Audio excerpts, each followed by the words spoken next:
Our childhood memories are sprinkled with heavenly trips down a crystal clear river. They are haunted by the sound of dynamite and a childhood home lost deep beneath the water. You don't swim down, you just fall. It takes approximately 5 minutes, sinking at a gradual pace. Like a parachutist, you would just fall through the water column. In over 300 feet of water sits a landscape that was once a green valley. We swam right into a tree, with all the limbs just like fingers going out into the water. That kind of thing gives me a little bit of a pause. This is starting to touch home. 130 feet down, a quiet graveyard haunts the deep. The cemetery was just a little clearing on the top of a hill surrounded by trees. You can see everything. It's twilight, after sunset, which kind of adds to that mystique. It is said that some of the deceased still lay beneath their headstones. This is their final resting place, and it still is today.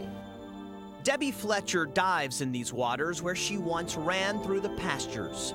It is the final leg of a long, nostalgic journey that had her searching the deep for the home where she once lived.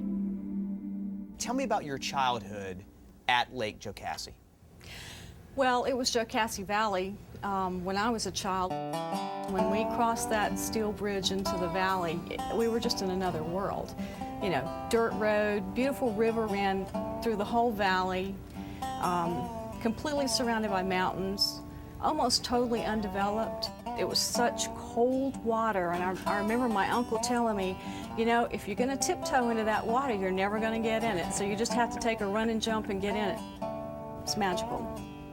Debbie's family owned the Atakula Lodge, a hotel in the heart of the valley. My grandmother actually ran it. 3 full meals a day and, your bed and just lots of recreation there. But things began to change in the late 60s. The fairy tale had to give in to progress. Duke Power was building a dam to generate electricity, and a lake would fill the valley. There had been logging trucks coming in and out of the valley for years, cutting down timber. It just looked sad, it was hard.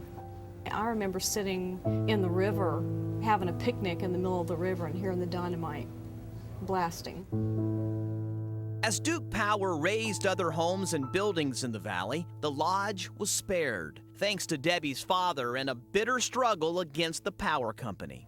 He got a restraining order to keep the power company off his land. Even though it was going to go under a lake, he had a restraining order that was granted, and they were no longer able to come on that property. The lake still proceeded. The lake covered the hotel, but the hotel is the one structure that was never demolished. My uncle was a pilot, and he had flown over the lake as it was filling, and they saw like hardwood floor material or something hung up in the trees, so they made the assumption that the lodge had lifted off its foundation, flipped over, and then hung up in the trees.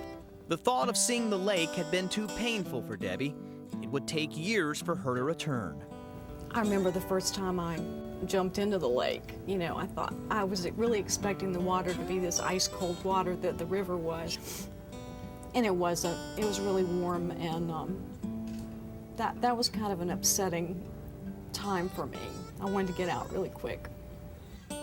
As the years passed and the lost world of Jocassee Valley faded into history, for Debbie Fletcher, the memories only became fonder.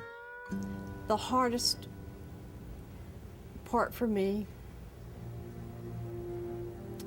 is that I can't take my children there. Right. It's one thing to lose your house, but to lose a part of your heart it's really still hard. But the final chapter of Atakula Lodge was not yet written, thanks to a dive instructor with a passion for history and man-made lakes. And Jocassee is the holy grail of man-made lakes. Jocassee is deeper than any of the lakes in the southeast. It's 365 foot deep to the old riverbed. When Bill Ruth heard a rumor that an old lodge may still be standing somewhere deep beneath the water, he could not resist, and his research led him to Debbie Fletcher. Bill called me that one night and said, I want to look for it. I said, well, I don't think it's there anymore. He said, you know, the valley didn't just flood like this massive gush of water all of a sudden. It was a very slow backing up. It took 2 years for the lake to fill up full pond. He felt like there would be an excellent possibility that it was still there. But finding the lodge was going to be more difficult than a casual swim. It was very deep, and it's pitch black, of course. This is not recreational diving, and it is on the far edge of technical diving. Yeah. Okay, at 300-foot depths, there are not a lot of people that do that dive, even if they have the same credentials as I do. Yeah. It's just not something that a lot of people want to do. With the help of an old land survey, Bill was able to find GPS coordinates for the property. And after months waiting for perfect conditions, he set out on a boat in the middle of the night.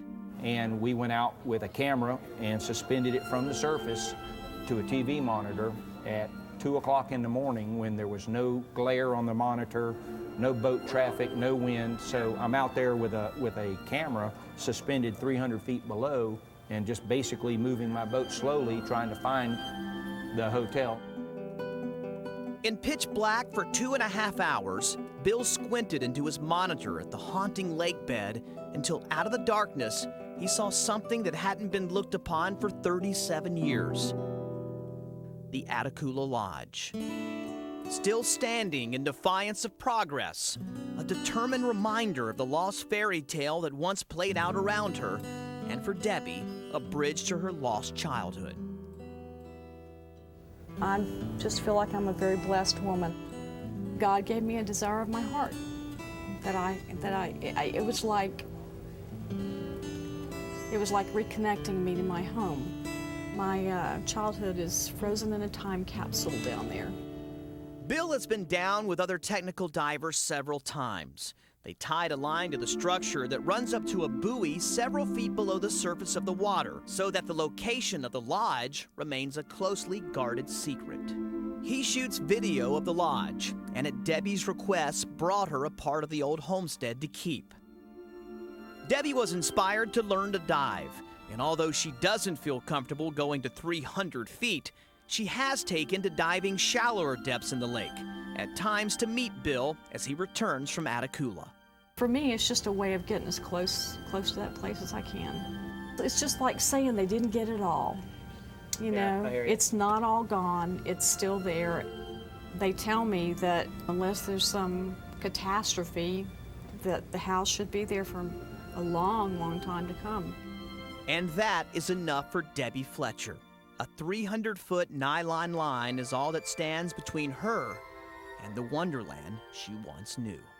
I don't know what it was about Jocassee that just got into our souls, but it did.